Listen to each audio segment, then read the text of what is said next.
મિત્રો, આજ હું તમારી પાસે એક એવી વાત લઈને આવ્યો છું. વાત સ્ત્રી શક્તિની છે. સ્ત્રી શું કરી શકે છે?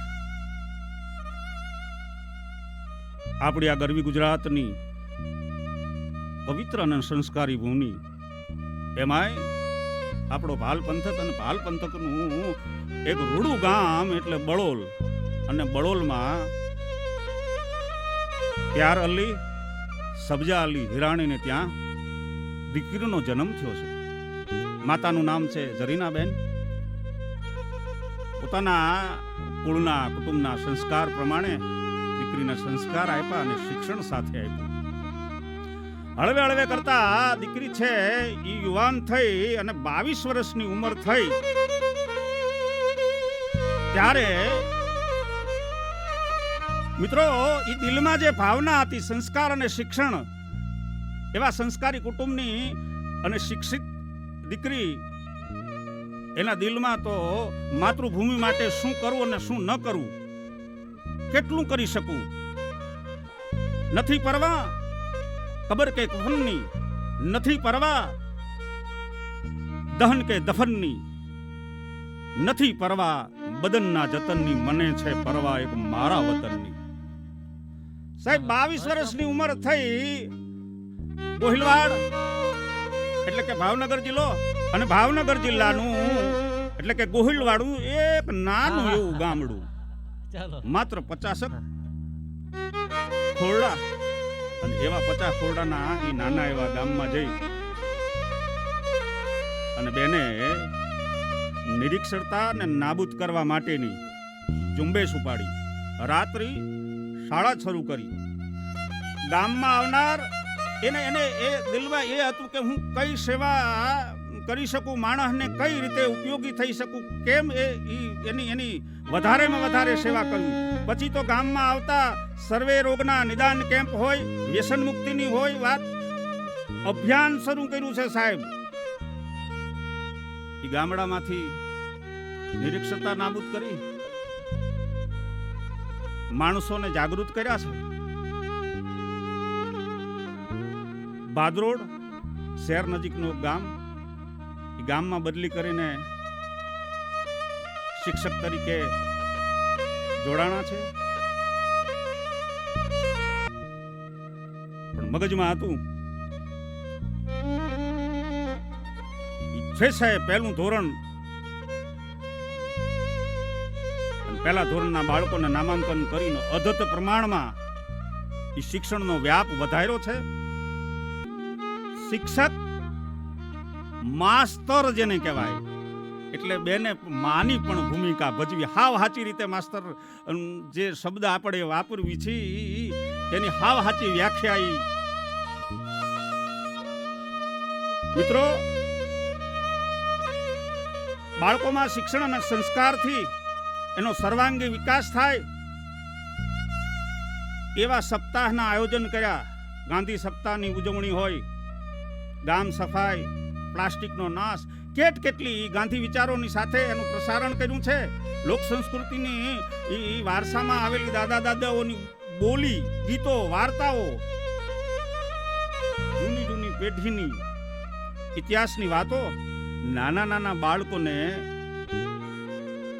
ભણતર અને ગણતર, એમ ભણેલા તો હોવી પણ ગણેલા નથી હોતા. અહીંયા તો ભણતર અને ગણતર બે આપ્યું છે સાહેબ. બેટી બચાવો અને બેટી પઢાઓ માટેનો એક એવી ઝુંબેશ, એક એવું અભિયાન ઉપાડ્યું છે.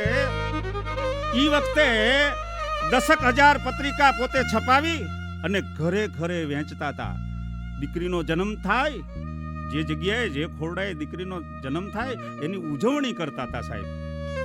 મિત્રો, પછી મહિલાઓ છે એમાં જાગૃતિ આવે એવા કાર્યક્રમો, એવા સંમેલનો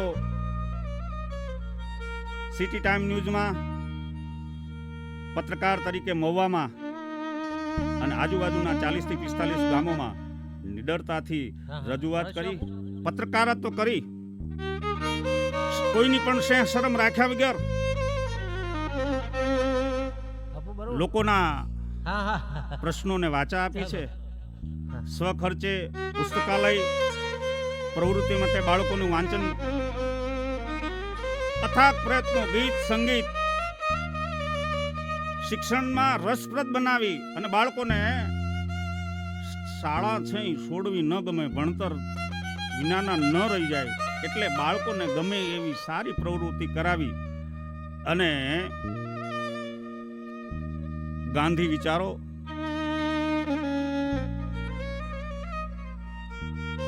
રોજ રોજ સંસ્કાર, સંસ્કૃતિ અને શિક્ષણ એ કેમ વધારે ને વધારે બાળક શીખી શકે એના તમામ પ્રયત્નો બેન કરતા રહ્યા છે. બાળકોને રેલવેમાં જુદા જુદા જિલ્લાઓમાં પ્રવાસ કરાવે છે. સારા સારા પ્રકૃતિના સ્થળો, ધાર્મિક સ્થળો, એવા સ્થળો દેખાડી બાળકોનું સંસ્કાર, સંસ્કૃતિ, શિક્ષણ આપતા આપતા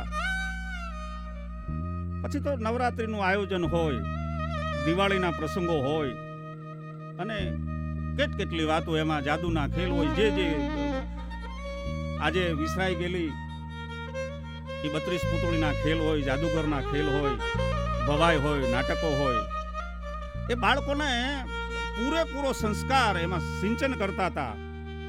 મિત્રો, માત્ર શિક્ષણ, સંસ્કૃતિ, સંસ્કાર એ નહીં, પણ ગરીબ માણસો માટેની એની સેવા માટેનું પણ એક જબરજસ્ત અભિયાન ઉપાડ્યું. ગરીબ કોઈ માણસ હોય, કપડા ન હોય, ભાંગલા તૂટલા ઘરમાં રહેતા હોય, એને બને એટલી મદદ કરી અને મકાન બાંધી આપે, એને આશરો થાય, એને રહેવાની જગ્યા મળે. સાહેબ, હું શું બોલું? અને એમ નહીં, એના નામ પણ છે. દક્ષામાળી હોય, મોંઘીબા હોય. મિત્રો, સરકારી સહાય મળતી હોય કે ન હોય, જમીનદોસ્ત થયેલા મકાન એ બને ત્યાં સુધી એને કાચું નાનું પાકું ઘર બનાવી પછી પૂજા, કાજલ, સુનિલ જેવા 3 અપંગ ભાઈઓ બહેનો હોય, સાયકલ આપવી, એને શિક્ષણ આપવું. કહેવાનો મતલબ, બાળ વાટિકાથી માંડી અને એની સેવા હતી વૃદ્ધો વય, બુઢ્ઢાઓ માટે પણ સંસ્કાર, સંસ્કૃતિ, શિક્ષણની સાથે આજે હું જ્યારે મિત્રો બોલી રહ્યો છું, અત્યારે બેન પેટલાદના એક નિશાળમાં, પેટલાદની એક શાળામાં એ શિક્ષક તરીકે ફરજ બજાવે છે. આજે તમે જુઓ તો બાળકોને ગણવેશથી માંડી, કદાચ કોઈ ગરીબ બાળકો હોય તો સ્વેટર ન હોય તો સ્વેટર, ગરીબ બાળક હોય, પૌષ્ટિક આહાર ન મળતો હોય તો સારા સારા ડ્રાયફ્રૂટો લાવી અદ્ભુત જેની સેવા છે એ. મિત્રો, ભગવાન આગળ, ઈશ્વર આગળ, પ્રભુ આગળ, અલ્લાહ આગળ એક પ્રાર્થના કરીએ. હે ભગવાન, ભારત વર્ષમાં, ગરવી ગુજરાતમાં આવી દીકરીઓ જન્માવજે જે ભારતીય સંસ્કૃતિને, સંસ્કારને ઈ ઉજળા કરી અને બતાવે. એ અમ દેશની આર્ય રમણી અમર છે ઇતિહાસમાં, એ અમ દેશની આર્ય રમણી અમર છે ઇતિહાસમાં. વંદન. જય હિન્દ.